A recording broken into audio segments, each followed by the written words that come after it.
I'll take that because look where women's basketball is. People are talking about women's basketball that you never would think that we'd be talking about women's basketball. People are pulling up to games. We got celebrities coming to games, sold out arenas, like just because of one single game. And just looking at that, like, I'll take that role. I'll take the bad guy role, and I'll continue to take that on and be that for my teammates. And if I want to be that, and I know I'll go down in history, I'll look back in 20 years and be like, yeah, the reason why we watching women's basketball is not just because of one person. It's because of me, too, and I want y'all to realize. Angel Reese once declared, "I don't need anyone to tell me I'm great. I already know I am." Bold words. But maybe someone should have sent that memo to her fans, because when she stepped onto the court for her much-hyped debut, the response was crickets. No buzz, no crowd, not even a nod from the janitor. The arena had more empty seats than a 6 a.m. spin class. But instead of letting the awkward energy fade into the background, Reese decided to flip the script. What she did next, let's just say, it wasn't what anyone expected. Okay, so people are watching, not just because of one person. All right, but they're watching because of me too.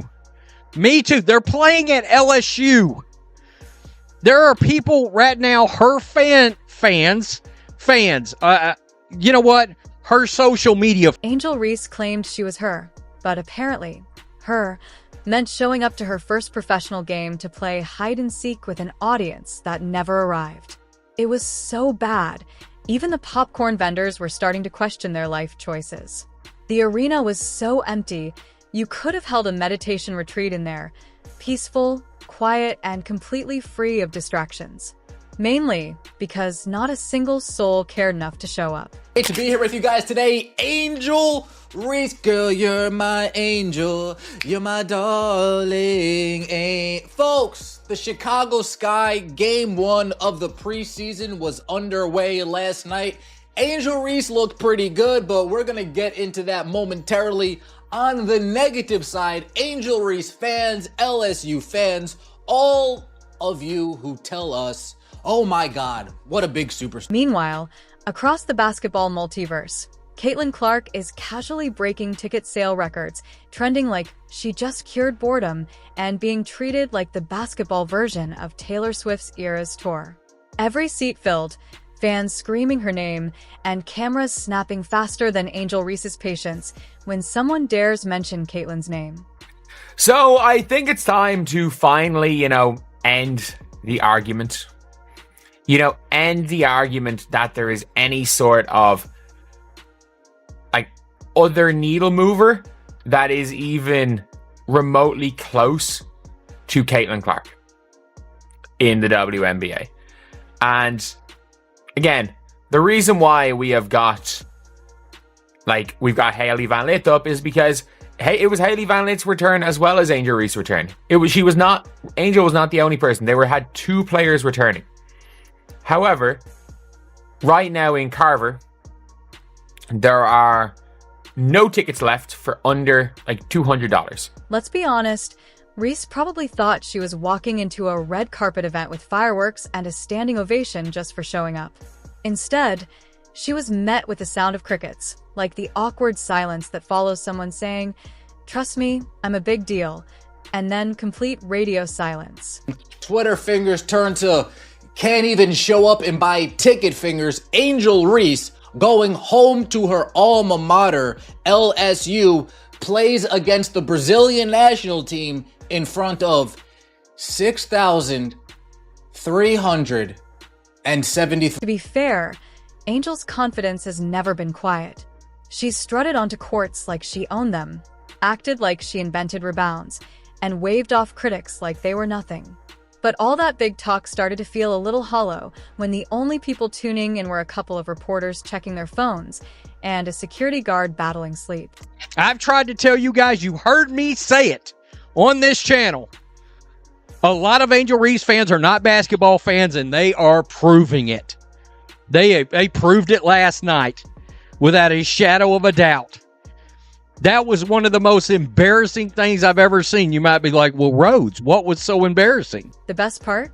While Angel was busy scanning the stands, looking for her fan base like she'd misplaced them, Caitlin Clark was casually debuting in front of a sold-out crowd, packed tighter than a clown car at a circus. Ticket prices? Sky high. The kind of demand you'd expect for a Beyoncé concert or the last Cronet in New York. And did Caitlyn disappoint? Absolutely not. She dropped highlights like mixtapes, and the crowd devoured them like they'd been starving since March Madness. Angel, on the other hand, let's just say her performance wasn't exactly must-watch TV. More like something you'd find on a grainy live stream with buffering issues, accompanied by a comment section full of bots. But don't worry, she didn't let the fact that the stands were emptier than her humility ruin her mood. Nope, she took to social media, went off on the media, and probably even vented to her Uber driver.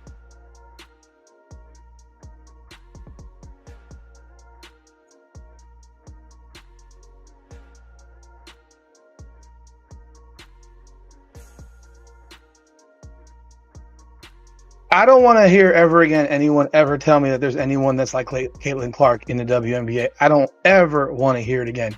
Nobody. There is nobody like her. I'm not glazing her. I'm telling the truth. Let's be real. When in doubt, blame the system, right? Angel Reese hinted that the world was just being unfair to her, suggesting that people should have shown up, that maybe this was all part of some grand anti-Reese conspiracy. But let's stop pretending it's not the simple fact that maybe, just maybe, all eyes were on Caitlyn because Caitlyn earned it. Caitlin Clark didn't just play basketball. She dragged the sport into prime time, making history game after game with logo threes, no-look passes, and court vision that made sports analysts throw around terms like generational and alien without a hint of irony. She didn't demand the spotlight, she commanded it. Meanwhile, Angel Reese was out here trying to copyright her attitude, taking the spotlight for her rolling eyes, finger waves, and post-game shade thrown with the subtlety of a 2012 Twitter subtweet. The fans? Well, they showed up for Caitlin Clark, not for Angel Reese. As I've said for 2 years now, Angel Reese is not a draw. Sure, she might be beloved by some, but you know what? When the seats are empty and the stands are silent, that's not a fan base, it's a reality check. And let's talk about her first professional game, her supposed once-in-a-lifetime opportunity. You'd think she'd show up ready to hustle, to prove the critics wrong. But no. It felt more like watching someone playing a pickup game after a 3-hour nap and a mild hangover. When the stat line came in, it wasn't exactly a game changer. Meanwhile, Caitlin Clark showed up with the swagger of someone who understood what the moment meant, dropping deep threes, smooth passes, and showing leadership in a debut that made fans say, "Take my money." Now let's talk numbers, because in pro sports, that's what matters. Caitlin Clark is breaking ticket sales, hitting record viewership, and sending jersey orders through the roof. Her debut? A sold-out crowd, preseason, with fans packed in tighter than a sardine can. Angel Reese? Well, her jersey is probably still available in every size at a discount. And yet, Angel's still acting like the crown was ripped from her head by some invisible hand of injustice. Newsflash, no one took it, you dropped it, and Caitlin picked it up, drained a three, and kept on moving. Angel Reese might have had a good game, 15 points, 10 rebounds, but the difference is clear. Caitlin's out here treating every game like an interview for the Hall of Fame. Angel, on the other hand, is treating it like a fashion show and getting mad the judges didn't notice her walk. The WNBA isn't about individual performances or dramatic monologues. It's about teamwork, hustle, and actual basketball. Fans aren't showing up to see who tweets the loudest. They're watching to see who balls out. And as for the drama, it's getting tired. Every Angel Reese press conference is a TED Talk about why she's misunderstood, why people should clap for her just for breathing. Caitlin, on the other hand, is out there making history, putting in work, and leaving the drama behind. One's building a legacy, the other's building a grudge. Caitlin Clark is rewriting the game, breaking records, and commanding the spotlight with actual basketball. Angel Reese? She's still asking for it and acting surprised when the spotlight's not on her. So here we are, Game 1, and it already feels like the season is one long Caitlin Clark highlight reel with Angel Reese occasionally popping up as the irritated rival no one asked for. Angel's still waiting for applause, but here's the reality. If she wants her moment, she's going to have to earn it, not post about it, not pout about it. She has to play for it.